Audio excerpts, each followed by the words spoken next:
In the late 19th century, the British Empire's reach extended across vast stretches of the globe, including the Gold Coast region of West Africa. Though they had managed to subdue any of the local kingdoms through battleground victories, there remained one highly industrious and militant state that proved an unconquerable bastion of resistance: the Ashanti Empire. Today, it is commonly called the Ashanti Empire, and was an Akan state that lasted from 1701 to 1901 in what is now modern-day Ghana. For over a century, the skilled armies and defiant rulers of the Ashanti had managed to repel every British attempt at occupation through a combination of technological mastery of weapons and deeper spiritual forces. The British merely saw them as a stubborn foe to be crushed, but the Ashanti people viewed this struggle through the lens of a cosmic wrestle against the invasion of their souls and ancestral homeland. Into this era of clashing civilizations was born a woman whose courage, tenacity, and religious devotion would add a legendary chapter to the chronicles of African resistance. Her name was Yaa Asantewaa, a Queen Mother of the Ashanti capital of Ejisu. By the time she reached her 60s in the late 1890s, Yaa had established herself as a prominent figure in Ashanti society.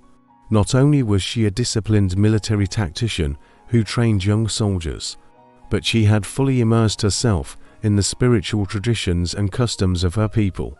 She rejected anything that reeked of British influence or colonial imposition. In 1896, the simmering tensions between the Ashanti and British came to a head when British Governor Maxwell demanded the Golden Stool, the highly revered sacred soul of the Ashanti Kingdom. The mere request alone sparked outrage across the empire. To surrender this divine relic passed down over generations was unthinkable.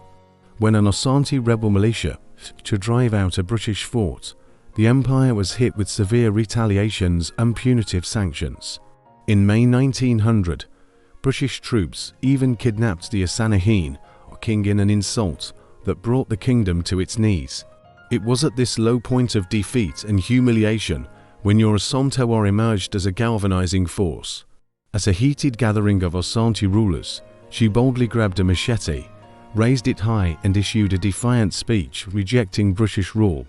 If it were in the brave days of old, a basilisk would not have dared to face a man. She chastised the men as being cowards. The fiery 60-year-old woman demanded they fight to the death, no matter the odds, rather than submit to foreign occupation. Is it true that the bravery of the Asantes is no more? Inspired by Yaa's words and leadership, the powerful Queen Mother formed an underground militia and planned an armed uprising, rallying Ashanti forces across the empire. Little did anyone realize that this old, diminutive yet larger-than-life woman was about to launch the single greatest challenge to British rule ever mounted in West Africa. Yaa Asantewa's call to arms reverberated across the Ashanti Empire. Despite their recent defeats, her inspirational words rekindled the martial spirit and desire for freedom that had allowed their ancestors to resist European incursions for so long. In March 1900, the Queen Mother's meticulously planned rebellion erupted in coordinated attacks across Ashanti territory at overwhelming British forts and ousting the colonists once and for all. At the head of this uprising was Yaa herself, leading one of the armies, comprised of young men and women she had personally trained in battle tactics and the supernatural strategies of their forefathers. The sheer force and ferocity of the Ashanti assaults took the British completely by surprise. Yaa's forces displayed the cunning guerrilla mastery of the forest terrain around them, using hit-and-run raids to deadly effect. Time and again, they managed to capture British commanders while inflicting heavy casualties. Though significantly outnumbered, the British fortifications were thick and they were able to call in reinforcements that slowly turned the tide against the Ashanti rebellion. Over 4 brutal months of warfare that came to be known as the War of the Golden Stool.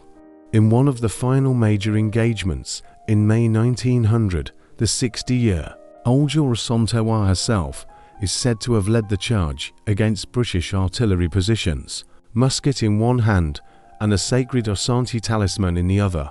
Even as shells burst all around her, the Queen Mother displayed fearless defiance that inspired her troops to fight with incredible zeal.